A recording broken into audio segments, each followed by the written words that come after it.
کراچی میں cocaine dealer انمول اور پنکی کی گرفتاری کے باوجود منشیات فروشی کا گندا دھندا بدستور جاری ہے۔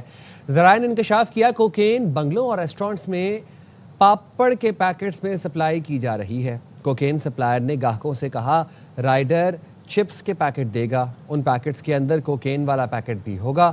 پنکی نیٹ ورک کے کارندوں نے مزید اکاؤنٹ نمبرز بھی جاری کر دیے۔ منشیات ڈیلر انمول اور پنکی کے خلاف منشیات اور غیر قانونی اسلحے کے مقدمات۔ جیل حکام نے سیکیورٹی وجوہات پر ملزمہ کی ویڈیو لنک پر عدالت میں پیشی کی درخواست کر دی۔ جیل حکام نے کورٹ پولیس کا خط بھی عدالت میں پیش کر دیا۔ درخواست میں کہا گیا ہے کہ ملزمہ انمول پنکی کو گارڈن تھانے کے 2 مقدمات میں عدالت میں پیش کیا جانا ہے۔ ہائی پروفائل ملزمہ کی پیشی شہریوں کے ساتھ ملزمہ کے لیے بھی سیکیورٹی رسک ہے۔ سیکیورٹی وجوہات کی بنیاد پر ملزمہ کو عدالت میں پیش نہیں کیا جا سکتا۔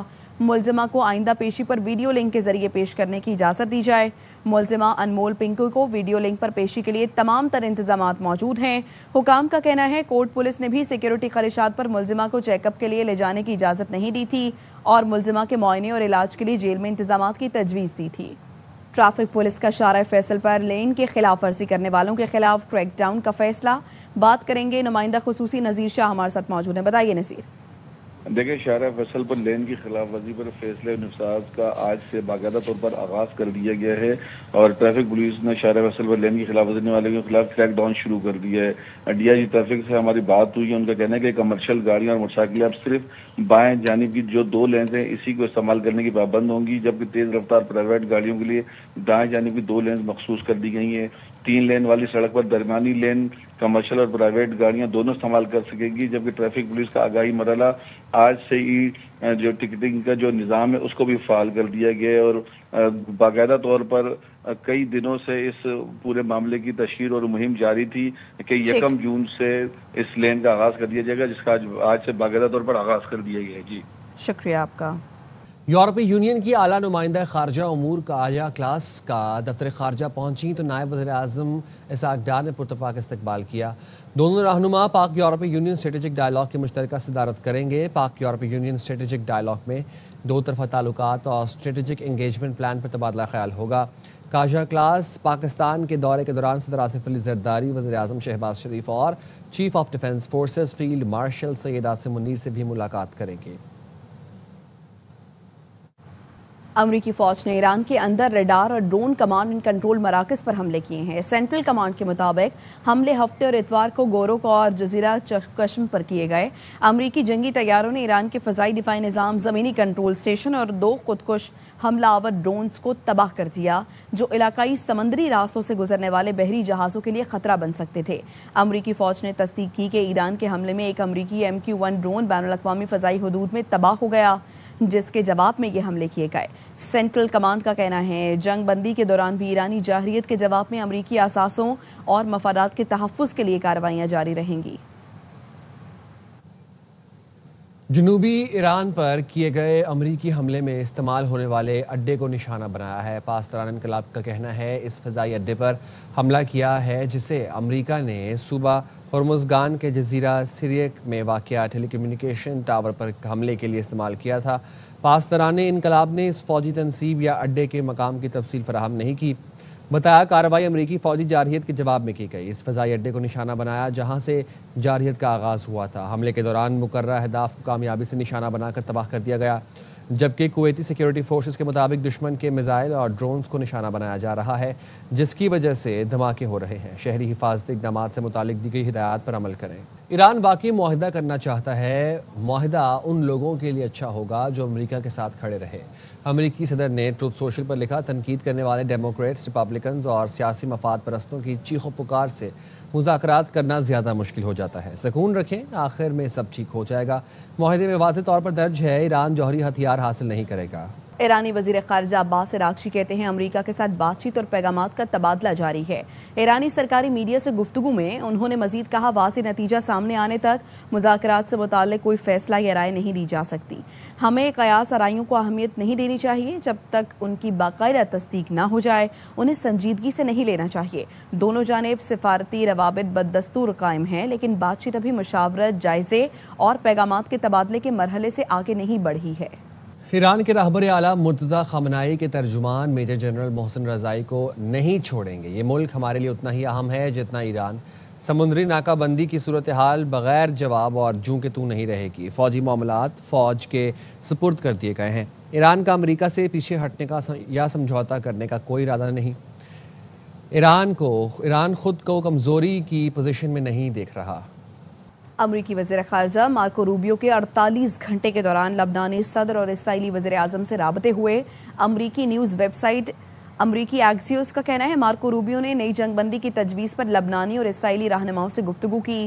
امریکی تجاویز میں شامل ہے کہ حزب اللہ پہلے اسرائیل پر حملے روکے، جواب میں اسرائیل بیروت میں کشیدگی سے گریز کرے گا. لبنانی صدر نے اس تجویز کی تائید کی اور پارلیمنٹ کے اسپیکر سے کہا وہ حزب اللہ پر دباؤ ڈالیں کہ اسرائیل پر حملے بند کرے، لیکن لبنانی پارلیمنٹ کے اسپیکر نے کہا پہلے اسرائیل حملے روکے. لبنانی اسپیکر نے حزب اللہ سے جنگ بندی پر عمل کرانے کی یقین دہانی کرائی ہے. توجہ دی جائے تو گلگت بلتستان سوئٹزرلینڈ بن سکتا ہے. نون لیگی رہنما سعد رفیق اسکردو میں انتخابی جلسے سے خطاب. کہا جی بی اور آزاد کشمیر کو NFC ایوارڈ میں حصہ ملنا چاہیے. ہماری حکومت نہ ہٹائی جاتی تو ملک میں ترقی کی رفتار مزید تیز ہوتی. اگر توجہ دی جائے سوئٹزرلینڈ بن سکتا ہے، لیکن اس کے لیے انفراسٹرکچر چاہیے، روڈ نیٹ ورک چاہیے، ٹورزم پر فوکس چاہیے. کاروبار کا پہیہ چلے گا تو لوگ پیسہ لے کے یہاں آئیں گے، نوجوانوں کو روزگار ملے گا، شخص تک اس کے فائدے پہنچیں گے. NFC کے اندر شیئر ملنا چاہیے گلگت بلتستان کو بھی اور جموں و کشمیر کو بھی. پیسے مانگنے کی ضرورت نہیں ہے. اگر یہ حق پنجاب کا ہے، اگر یہ خیبر پختونخوا کا ہے، بلوچستان اور سندھ کا ہے، تو ان دونوں خطوں کے بغیر پاکستان نامکمل رہتا ہے، ہم مکمل نہیں ہو سکتے. Chairman Peoples Party Bilawal Bhutto Zardari Gilgit Baltistan کی انتخابی مہم کے لیے اسکردو پہنچ گئے. گورنر گلگت بلتستان اور گورنر پنجاب اور دیگر رہنماؤں نے استقبال کیا. بلاول بھٹو ضلع شگر کی تحصیل گلاب پور میں انتخابی جلسے میں شرکت کے لیے روانہ. بلاول بھٹو اسکردو، چلاس، خزر اور گلگت میں بھی انتخابی جلسوں سے خطاب کریں گے.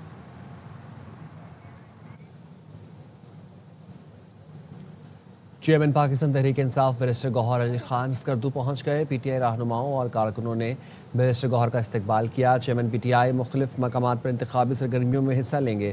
اسکردو کے بعد دیگر علاقے بھی جائیں گے.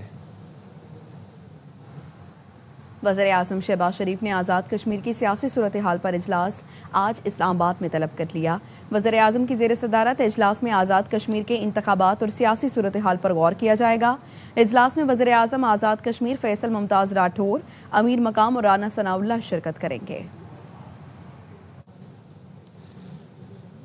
تحریک انصاف خیبر پختونخوا میں اختلافات ختم کرانے کے لیے کمیٹی بنا دی گئی. گزشتہ روز پارلیمانی پارٹی کے اجلاس میں 30 ارکان صوبائی اسمبلی نے شرکت نہیں کی تھی. شوکت علی یوسفزئی کو PTI خیبر پختونخوا کا ترجمان مقرر کر دیا گیا ہے. شوکت یوسفزئی کی تعیناتی کا اعلامیہ سیکرٹری جنرل PTI KP کے دستخط سے جاری کیا گیا. اعلامیے کے مطابق شوکت یوسفزئی کو ملک عدیل اقبال کے معاون خصوصی بننے کے بعد ترجمان مقرر کیا گیا ہے.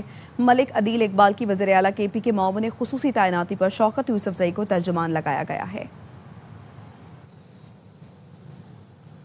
اسلام آباد انتظامیہ نے توانائی بچت اقدامات کے تحت کاروباری اوقات کار کا نیا نوٹیفیکیشن جاری کر دیا. 1 جون سے وفاقی دارالحکومت میں تمام مارکیٹس اور شاپنگ مالز رات 8 بجے بند ہوں گے، جبکہ ریسٹورانٹس، فوڈ آؤٹلیٹس، تندور، کریانہ، سبزی، پھل، بیکری شاپس رات 10 بجے بند کی جائیں گی. شادی ہالز، مارکیز اور نجی مقامات پر ہونے والی تقریبات بھی رات 10 بجے ختم کرنا ہوں گی. ٹیک اوے اور ہوم ڈیلیوری سروس پر وقت کی کوئی پابندی نہیں ہوگی. فارمیسیاں، اسپتال، میڈیکل لیبارٹریز اور میڈیکل سٹورز پر پابندی سے مستثنیٰ ہیں. پیٹرول پمپس، CNG اسٹیشنز، دودھ اور ڈیری شاپس معمول کے مطابق کھلے رہیں گے. IT کمپنیاں، کال سینٹرز، جمز، پیڈل کورٹ سمیت سپورٹ سہولیات بھی پابندی سے مستثنیٰ ہوں گی.